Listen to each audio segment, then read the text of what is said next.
Raz bol jeden malý syn, čo nikdy nebol sytý, aj keď zjedol všetok syr, čo bol v miske skrytý. Síkorka aj sisel spolu, čo si na syr chutili, mali skrátka veľkú smolu, že syna k syru pustili.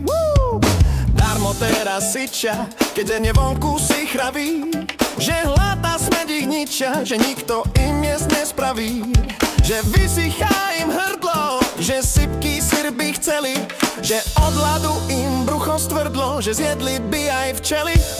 Od bolesti sykali, hrali, že sú chorí, až osýpky dostali, teplota ich morí.